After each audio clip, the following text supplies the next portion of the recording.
പ്രത്യേകിച്ചൊരു പ്രശ്നമൊന്നുമില്ല എന്ന് പറഞ്ഞാലും നമ്മുടെ കാലുകൾ കണ്ടാൽ നമുക്ക് ക്ലിയറായിട്ട് മനസ്സിലാകും നമുക്ക് ഏത് രീതിയിലുള്ള പ്രശ്നങ്ങളാണ് ഉള്ളത്, ഏതൊക്കെ രീതിയിലുള്ള പ്രശ്നങ്ങൾ വരാൻ സാധ്യതയുണ്ട്, ഏതൊക്കെ രീതിയിലാണ് നമ്മൾ ശ്രദ്ധിക്കേണ്ടതെല്ലാം നമ്മുടെ കാല് തന്നെ ശ്രദ്ധിച്ചാൽ മനസ്സിലാവും. റെഡ് കളറിലേക്കോ ബ്ലാക്ക് കളറിലേക്കോ കളർ മാറ്റമുണ്ടോ എന്നാണ് നമ്മൾ ആദ്യം നോക്കേണ്ടത്. കാരണം പിന്നെ ഷുഗർ കൂടുന്ന സാഹചര്യങ്ങളിൽ, പ്രമേഹം കൂടുതലായിട്ട് ഉള്ളാവുന്ന സാഹചര്യങ്ങളിൽ നമുക്കൊരു പരിധി കൂടുതൽ അത് കൺട്രോൾ കിട്ടുന്നില്ല എന്നുണ്ടെങ്കിൽ അത് വീണ്ടും ആ പ്രശ്നങ്ങൾ, നമ്മുടെ ഫംഗൽ നെയിൽസിൻ്റെ പ്രശ്നങ്ങൾ കാണാറുണ്ട്. ഇത്രയുമല്ലാതെ അതിനെ കൂടുതൽ നമ്മൾ നോക്കുന്നില്ല. ഇത് ചെയ്യുന്നതൊന്നും ഇതിനൊരു ട്രീറ്റ്മെൻ്റ് അല്ല. കാരണം ഇത് ചെയ്തിട്ട് അന്നേരവും കുറയും, കുറച്ച് ദിവസം മാറി നിൽക്കും, വീണ്ടും വരും. എന്തുകൊണ്ടാണ് ഇത് വരുന്നതെന്നുള്ള ഒരു കാര്യം നമ്മൾ തിരിച്ചറിയണം. അതാണ് ഈ നഖങ്ങളുമായിട്ട് ബന്ധപ്പെട്ട, നഖമെന്നല്ല കാലിൻ്റെ പ്രശ്നങ്ങളാണ്.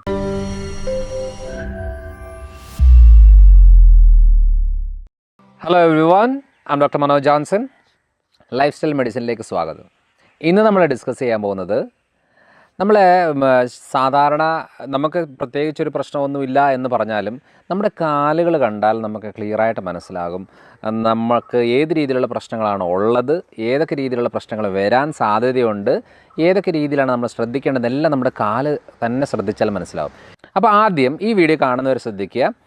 ആദ്യം നമ്മുടെ കാലിൽ ഉണ്ടാകുന്ന കളർ മാറ്റം, നമുക്ക് ഏതെങ്കിലും രീതിയിലുള്ള കളർ മാറ്റം ഉണ്ടോ എന്നുള്ളത് നോക്കണം. കളർ മാറ്റം എന്ന് ഉദ്ദേശിക്കുന്നത് പല രീതിയിലുള്ള കളർ മാറ്റങ്ങളുണ്ടാകും.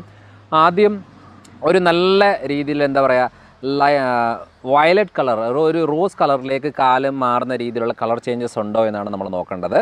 അതായത് നമ്മുടെ മുട്ടിൻ്റെ താഴോട്ട് ഉള്ള ഭാഗങ്ങൾ, പ്രത്യേകിച്ച് ഈ ആങ്കിൾ ജോയിൻറ്റിൻ്റെ മുകളിലോട്ടും മുട്ടിൻ്റെ താഴോട്ടും പാദങ്ങളിലേക്കുള്ളതാണ് നമ്മൾ ആദ്യം നോക്കേണ്ടത്. അപ്പോൾ റോസ് കളറിലേക്ക് മാറുന്നുണ്ടോ, അതേപോലെ തന്നെ അത് ബ്രൗൺ കളറിലേക്കോ അല്ലെന്നുണ്ടെങ്കിൽ റെഡ് കളറിലേക്കോ ബ്ലാക്ക് കളറിലേക്കോ കളർ മാറ്റമുണ്ടോ എന്നാണ് നമ്മൾ ആദ്യം നോക്കേണ്ടത്. കാരണം 3-4 കാരണങ്ങളിൽ ആ ഒരു പ്രശ്നങ്ങളുണ്ടാകും. അതിൽ ഒന്നാമത്തെ കാര്യം എന്ന് പറയുന്നത് ഇൻറ്റേർണൽ ബ്ലീഡിങ്, അതായത് നമ്മുടെ കാലിൻ്റെ വെരിക്കോസ് പ്രശ്നങ്ങളാണത്. വെരിക്കോസിലെ ക്യാപ്പിലറീസ് എന്ന് പറയും, മെയിൻ വെയിൻ അല്ലാതെ ചെറിയ ക്യാപ്പിലറികളിലൊക്കെ ചെറിയ രീതിയിലുള്ള റപ്ചർ, പൊട്ടൽ, അതായത് നമ്മുടെ വിള്ളൽ പോലെ വന്നേച്ച് അതിൽ നിന്ന് ബ്ലഡ് പുറത്തേക്ക് വരികയും സീരം പുറത്തേക്ക് വരികയും ലിക്വിഡ് പുറത്തേക്ക് വരുന്നതിനനുസരിച്ച് അവിടെ സ്വെല്ലിംഗ് ഉണ്ടാകുകയും കളർ ചേഞ്ചസ് ഉണ്ടാകുകയും ചെയ്യും. അപ്പോൾ ഈ കളർ ചേഞ്ചസ് ഉണ്ടാകുന്നതനുസരിച്ച് നമുക്ക് പല രീതിയിലുള്ള കാര്യങ്ങൾ നമുക്ക് തിരിച്ചറിയാൻ സാധിക്കും. അതായത് ആദ്യം നമ്മുടെ കാല് നല്ല ഷൈനിങ് ആയിട്ടുള്ള സ്കിന്ന് വരുന്നതും, അതേപോലെ തന്നെ അത് റോസ് കളറിലേക്ക് വയലറ്റ് കളറിലേക്ക് മാറുകയും പിന്നെ അത് ബ്രൗൺ കളറിലേക്ക് മാറുകയും പിന്നെ അത് ബ്ലാക്ക് കളറിലേക്ക് മാറുകയും ചെയ്യും. ഇത് ആയി കഴിയുമ്പോഴാണ് നമുക്ക് സ്വെല്ലിംഗ് റിലേറ്റഡ് ആയിട്ടുള്ള നീര് വെക്കുന്ന കാര്യങ്ങളും അതേപോലെ ഇച്ചിങ്, ചൊറിച്ചിലെന്ന് പറയില്ലേ, ഇച്ചിങ് രീതിയിലുള്ള കാര്യങ്ങൾ ഉണ്ടാകും. അപ്പോൾ അത് കഴിഞ്ഞിട്ടാണ് ചിലപ്പോൾ അത് ബ്ലീഡിങ് ആകുകയും പുറത്തേക്ക് പോവുകയും ചെയ്യും. ഇതാണ് മെയിനായിട്ട് നമ്മൾ ഈ കളർ മാറ്റത്തിൽ ശ്രദ്ധിക്കേണ്ട കാര്യം. പിന്നെ ഭൂരിഭാഗം ആളുകളിലുള്ള പ്രശ്നം എന്ന് പറയുന്നത് ഫംഗൽ നെയിൽസ് ആണ്. അതായത് കാലിൻ്റെ വിരലുകളുടെ, അതായത് കൈയുടെ നമ്മൾ കാണുന്നതിനെക്കാട്ടിലും കൂടുതലായിട്ട് വിസിബിൾ ആകുന്ന കാര്യങ്ങൾ, വളരെ ചെറിയ കാര്യങ്ങൾ തന്നെ നമുക്ക് ക്ലിയറായിട്ട് കാലിൽ മനസ്സിലാകും. അതുകൊണ്ടാണ് കാലിൻ്റെ പ്രശ്നങ്ങൾ ഏറ്റവും കൂടുതൽ പറയുന്നത്. കാരണം ഏറ്റവും കൂടുതൽ ഞാൻ ചികിത്സിക്കുന്ന കാലിൻ്റെ പ്രശ്നങ്ങളായതുകൊണ്ടാണ്. അപ്പോൾ അവിടെ ഫംഗൽ നെയിൽസ് ഉണ്ടാകും. ഫംഗൽ നെയിൽസ് എന്ന് പറയുന്നത് ഒന്ന് നമ്മൾ കട്ടിയായിട്ടുള്ള കാലിൻ്റെ നഖങ്ങളായിരിക്കും, പ്രത്യേകിച്ചും നമ്മുടെ ബിഗ് ടോ, തള്ളവിരൽ ആ ഏരിയയിലായിരിക്കും. അല്ലെന്നുണ്ടെങ്കിൽ അവിടെ റിപ്പീറ്റഡായിട്ട് ഇൻഫെക്ഷൻ വരുന്ന ഒരു കണ്ടീഷനായിരിക്കും. അല്ല എന്നുണ്ടെങ്കിൽ ഒരു ബാഡ് സ്മെല്ല് ആ ഏരിയയിൽ കാണും. അല്ലെന്നുണ്ടെങ്കിൽ നമ്മളെ കുഴിനകം എന്ന് പറയുന്ന രീതിയിലേക്ക് അത് മാറും. അപ്പോൾ ഇതുമായിട്ട് ബന്ധപ്പെട്ട എല്ലാ കാര്യങ്ങളും നമ്മൾ ശ്രദ്ധിക്കേണ്ടത്, അവർക്ക് ഫംഗൽ റിലേറ്റഡ് ആയിട്ടുള്ള പ്രശ്നങ്ങൾ, പ്രത്യേകിച്ചും ആമാശയ സംബന്ധമായിട്ട്, കുടൽ സംബന്ധമായിട്ടുള്ള പ്രശ്നങ്ങൾ കൂടുതലാകുന്ന അനുസരിച്ച് ആ പ്രശ്നങ്ങളും കൂടാറുണ്ട്. പിന്നെ ഷുഗർ കൂടുന്ന സാഹചര്യങ്ങളിൽ, പ്രമേഹം കൂടുതലായിട്ട് ഉള്ളാവുന്ന സാഹചര്യങ്ങളിൽ നമുക്കൊരു പരിധി കൂടുതൽ അത് കൺട്രോൾ കിട്ടുന്നില്ല എന്നുണ്ടെങ്കിൽ അത് വീണ്ടും ആ പ്രശ്നങ്ങൾ, നമ്മുടെ ഫംഗൽ നെയിൽസിൻ്റെ പ്രശ്നങ്ങൾ കാണാറുണ്ട്. ചില ആളുകളുടെ കാലിൻ്റെ വിരലുകളൊക്കെ വിണ്ട് കീറി പൊട്ടിപ്പോകാറുണ്ട്, ഒരു അളവിൽ കൂടുതൽ വളരുന്നില്ല.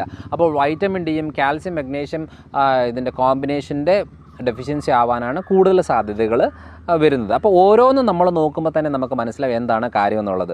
ചില ആളുകളുടെ കാലെന്ന് വെച്ചാൽ, ഞാൻ ഏറ്റവും കൂടുതൽ വ്രണങ്ങളാണ്, അതായത് കാലിൻ്റെ വ്രണങ്ങൾ ചികിത്സിക്കുന്ന ഒരാളാണ്. അപ്പോൾ വ്രണങ്ങളുടെ ഭാഗത്തിൽ 3-4 ടൈപ്പ് വരാറുണ്ട്. ഒന്ന് ഷുഗർ കൂടിയിട്ട് കാല് പൊട്ടി വ്രണമാകുന്ന ഒരു രീതിയുണ്ട്. അതേപോലെ വെരിക്കോസ് റിലേറ്റഡ്, വെരിക്കോസ് വെയിന് പൊട്ടി അത് അൾസറായി മാറി അത് കരിയാതെ ഒത്തിരി നാളുകൾ നിൽക്കാറുണ്ട്. അതേപോലെ തന്നെ പ്രധാനപ്പെട്ട ഒരു കാര്യമാണ് നിക്കോട്ടിൻ കൊണ്ടുള്ള അൾസർ. നിക്കോട്ടിൻ അൾസർ എന്ന് ഉദ്ദേശിക്കുന്നത് പ്രത്യേകിച്ച് നമ്മുടെ ഈ ചെറിയ വിരലുകൾക്കൊക്കെയാണ് അത് കൂടുതലായിട്ട് സംഭവിക്കുന്നത്. കാരണം എന്താ വെച്ചാൽ ആ ചെറിയ വിരലുകളിലൊക്കെ കാല് കറുത്ത് വരും. കാല് കറുത്ത് വന്നു കഴിഞ്ഞ് അവിടെ ഇങ്ങനെ പൊടിഞ്ഞു പോകുന്ന രീതിയിലേക്ക് വരാറുണ്ട്. അപ്പോൾ അതാണ് നിക്കോട്ടിൻ റിലേറ്റഡ് ആയിട്ടുള്ള കാര്യങ്ങൾ. അപ്പോൾ നമ്മൾ ഓരോന്നും നോക്കണം, എന്ത് കണ്ടീഷൻ കൊണ്ടാണ് എനിക്ക് ഈ പ്രശ്നം എന്നുള്ളത് നമുക്ക് ഈ വീഡിയോ കാണുമ്പോഴേ മനസ്സിലാവും. അപ്പം ഞാൻ ഏറ്റവും കൂടുതൽ ചെയ്യുന്നൊരു കാര്യത്തിൽ അതെങ്ങനെ വലിയ ട്രീറ്റ്മെൻ്റ് ഒന്നുമല്ല, ബ്ലഡ് വെസലൊക്കെ റപ്ചറായി പൊട്ടിപ്പോകുന്ന ഒരു കണ്ടീഷനും അതേപോലെ ബ്ലഡ് വെസൽ രക്തക്കൊഴലുകളിൽ ചുരുങ്ങി പോകുന്ന സാഹചര്യങ്ങളിലാണ് ഈ ഗാംഗ്രീൻ ഉണ്ടാകുന്നതും മുറിവ് കരിയാതെ വരുന്നത്. അപ്പം നമ്മൾ മെഡിസിൻ കൊടുക്കുന്നത് മെയിനായിട്ടും ഈ രക്തക്കൊഴലുകൾ വിള്ളലോ പൊട്ടലോ എന്തെങ്കിലും സംഭവിച്ചിട്ട് അല്ലെങ്കിൽ പൊട്ടിയ രീതിയിലേക്ക് വരുന്നതാണെങ്കിൽ അത് ക്ലിയർ ആകാനുള്ള മെഡിസിൻസാണ്, നമ്മൾ ഹെർബൽ മെഡിസിൻസാണ് മെയിനായിട്ട് അത് കൊടുക്കാറുള്ളത്. കുറച്ച് ഭക്ഷണത്തിൽ നിന്ന് എടുക്കുന്ന എക്സ്ട്രാക്റ്റുകൾ മാത്രം സപ്ലൈ ചെയ്തിട്ടാണ് ചെയ്യാറുള്ളത്. അതേപോലെ തന്നെ രക്തക്കൊഴലുകൾ ചുരുങ്ങി പോകുമ്പോഴാണ് നമുക്ക് ഏറ്റവും കൂടുതൽ പ്രമേഹ സംബന്ധമായിട്ടുള്ള ബുദ്ധിമുട്ടുകൾ. അതായത് ഒത്തിരി ആളുകൾ ശ്രദ്ധിക്കാറുണ്ട്, കാല് ഫുള്ള് പുകച്ചിലാണ്, എപ്പോൾ നോക്കിയാലും പുകച്ചിലാണ്.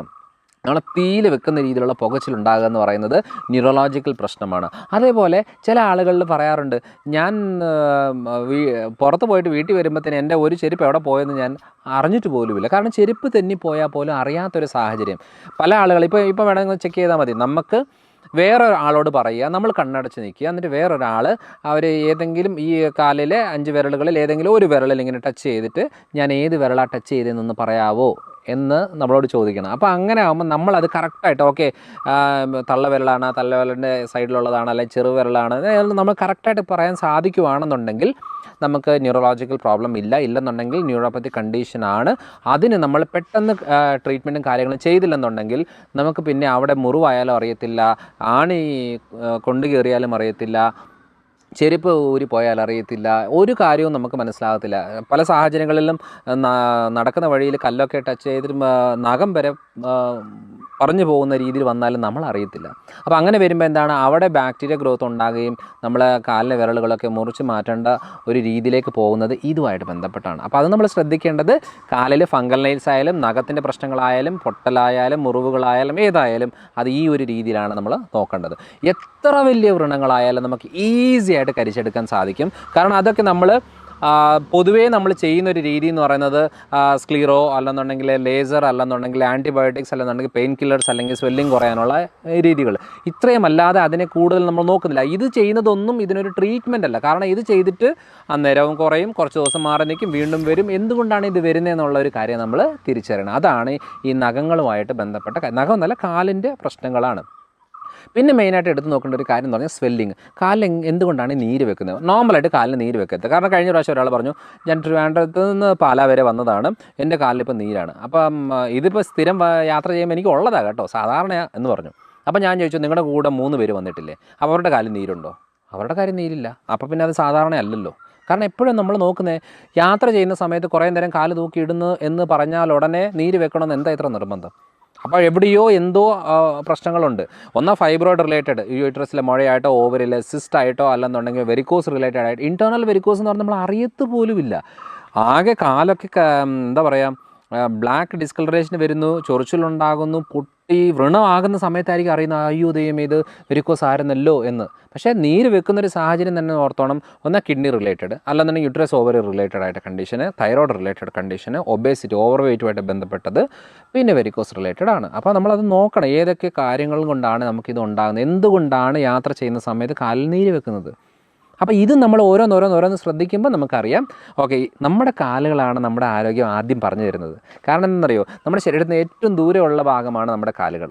ആ കാലുകളിലേക്ക് ചെറിയ വേരിയേഷൻസ് വരുമ്പോഴത്തേനും അവിടം വരെ അതിൻ്റെ ചേഞ്ചസ് വരണമെന്നില്ല. കാരണം ബോഡി സാധാരണ എല്ലാം മാനേജ് ചെയ്യാൻ നോക്കും. പക്ഷേ കാലുകളിലേക്ക് ദൂരോട്ട് പോകുന്നതനുസരിച്ച് മാനേജ് ചെയ്യാൻ ബുദ്ധിമുട്ടുള്ളത് കൊണ്ട് എന്ത് ചെയ്യുമെന്ന് പറഞ്ഞാൽ അവിടെയാണ് ഈ ആദ്യ സിംറ്റംസ് ഒക്കെ കാണിക്കുന്നത്. അപ്പം നോക്കിക്കോണം, മസിലൂറിൻ്റെ കയറ്റം, പുകച്ചിൽ, മരവിപ്പ്, അതേപോലെ നമ്മുടെ നഖങ്ങൾ വിണ്ട് കീറി വരുന്നത്, പൊടിഞ്ഞു പോകുന്നത്, ഫംഗസ് ഉണ്ടാകുന്നത്, വിരലുകളിങ്ങനെ ചുരുങ്ങി പൊടിഞ്ഞു പോവുക, അത് നിക്കോട്ടിൻ റിലേറ്റഡ് ആണ്. ഉപ്പൂറ്റിയുടെ ഭാഗത്തും വിരലിൻ്റെ ഭാഗത്തും പാദത്തിൻ്റെ ഭാഗത്തൊക്കെ വ്രണങ്ങൾ ഉണ്ടാകുന്നത് രക്തക്കുഴലുകളിലെ പ്രശ്നങ്ങളാണ്. രക്തക്കുഴലുകളിൽ ബ്ലോക്കുകൾ ഉണ്ടാകുന്നത് പ്രമേഹ പ്രശ്നങ്ങളും ഈ കാര്യങ്ങളെല്ലാം ഇതിൻ്റെ ഭാഗമാണ്. Varicose related. ഇത്രയും കാര്യങ്ങൾ നമുക്ക് കാല് മാത്രം ശ്രദ്ധിച്ചാൽ മനസ്സിലാവും. അപ്പോൾ ഈ പ്രമേഹം കൺട്രോളിലാണെന്ന് അറിയാൻ നമ്മൾ ചോദിക്കുക പോലും വേണ്ട, കാല് ശ്രദ്ധിച്ചാൽ മതി. അപ്പോൾ ഞാൻ എല്ലാ ആളുകളുടെ അടുത്തും എൻ്റെ ക്ലിനിക്കിൽ വരുന്ന എല്ലാ ആളുകളോടും പറയുന്നൊരു മെയിൻ കാര്യം എന്ന് പറയുന്നത്, അവരെന്ത് പറഞ്ഞാലും കാലൊന്ന് കാണിച്ചേ എന്നാണ് പറയുന്നത്. കാല് കറക്റ്റായിട്ട് നോക്കിക്കഴിഞ്ഞാൽ നമുക്ക് മനസ്സിലാവും ഏത് രീതിയിലുള്ള പ്രശ്നമാണ് ഇവർക്ക് കൂടുതലായിട്ട് ശരീരത്തെ ബാധിച്ചേക്കുന്നത്. അപ്പോൾ അങ്ങനെയാണ് ഈ കാലിൻ്റെ കാര്യങ്ങൾ. എനിക്ക് ഒരാളുടെ മുഖം നോക്കിയിട്ട് അവരുടെ ഹിസ്റ്ററി പറയുന്നതിനേക്കാളും കൂടുതലായിട്ട് എനിക്ക് എളുപ്പം കാല് നോക്കി ഹിസ്റ്ററി പറയുന്നത്. കാരണം കാല് കാണുമ്പം ഓക്കെ, നിങ്ങളുടെ സ്ഥലം ഇന്നതായിരുന്നില്ലേ, ഇവിടെ നിന്നല്ല നിങ്ങൾ വന്നത്, നിങ്ങൾക്ക് ഇന്ന പ്രശ്നങ്ങൾ ഉണ്ടായിരുന്നല്ലോ എന്നുള്ളത് നമുക്ക് കാല് കാണുമ്പോൾ മനസ്സിലാവും. കാരണം ഒരു പ്രാവശ്യം കണ്ടിട്ട് രണ്ടാമത് കാണുമ്പം കാലിൻ്റെ വ്യത്യാസമാണ് ഞാൻ നോക്കാറ്, മുഖത്തിൻ്റെ വ്യത്യാസം അല്ല. പിന്നെ ഒരു ശരീരത്തിൽ ഏകദേശം നമ്മളൊരു ഫുൾ ബോഡി കാണുമ്പോൾ ഏകദേശം ഒരു ഐഡിയ കിട്ടും എന്താണ് പ്രശ്നം എന്നുള്ളത്. പിന്നെ അതിനെ ഒന്നുകൂടെ ഒന്ന് പ്രൂവ് ചെയ്യാൻ വേണ്ടിയിട്ട് നമ്മൾ ചിലപ്പോൾ സ്കാനിങ് രീതിയിലോ അല്ലെങ്കിൽ ടെസ്റ്റുകൾ രീതിയിലോ, കാരണം എന്ന് വെച്ചാൽ നമ്മൾ ഈ എന്തെങ്കിലും റിപ്പോർട്ട് കാണിക്കുമ്പോഴേ ആളുകൾക്ക് സമാധാനമുള്ളൂ. ഇതായിരുന്നല്ലേ എൻ്റെ പ്രശ്നം. പലപ്പോഴും നമുക്ക് കാണുമ്പോഴേ അറിയാമായിരിക്കും, എന്നാലും ചിലപ്പോൾ റിപ്പോർട്ട് അതെ കുറച്ച് പൈസ മുടക്കി അവർ റിപ്പോർട്ട് എടുത്തിട്ട് വേണം ചെയ്യാനായിട്ട്. അന്നേരമാണ് അറിയുന്നത് ഇതാണല്ലോ എൻ്റെ പ്രശ്നം. അപ്പോൾ എന്നാ പറയുക, എത്ര കടുംപിടുത്തം പിടിച്ചിരിക്കുന്ന ആഹാര രീതി എനിക്ക് മാറ്റാൻ പറ്റത്തില്ല എന്ന് വിചാരിക്കുന്ന ആൾക്കാരൊക്കെ ഈസി ആയിട്ട് ഈ റിപ്പോർട്ടും കാണുമ്പോഴൊക്കെ ഓക്കെ എൻ്റെ രോഗം എനിക്ക് മനസ്സിലായി എന്ന രീതിയിൽ വന്നിട്ട് അതിന് മാറ്റത്തിനായിട്ട് അവരുടെ പിന്നെ പുറകെ നടന്ന് പറയേണ്ട ആവശ്യമില്ല, അവർ തന്നെ അങ്ങ് ശ്രദ്ധിച്ച് പൊക്കോളും. അപ്പം വ്രണങ്ങളായാലും ഈ കാലിൻ്റെ ഏത് രീതിയിലുള്ള പ്രശ്നങ്ങളായാലും നമുക്ക് നിസ്സാരമായിട്ട് ക്ലിയർ ആക്കാൻ സാധിക്കുന്ന ഒരു കാര്യമാണ്. അതിന് കറക്റ്റ് ടൈമിന് കറക്റ്റ് രീതിയിലുള്ള ട്രീറ്റ്മെൻറ്റ് മാത്രം എടുത്താൽ മതിയാകും. അപ്പോൾ എന്തായാലും അടുത്ത തവണ അടുത്തൊരു വീഡിയോ ആയിട്ട് വരാം.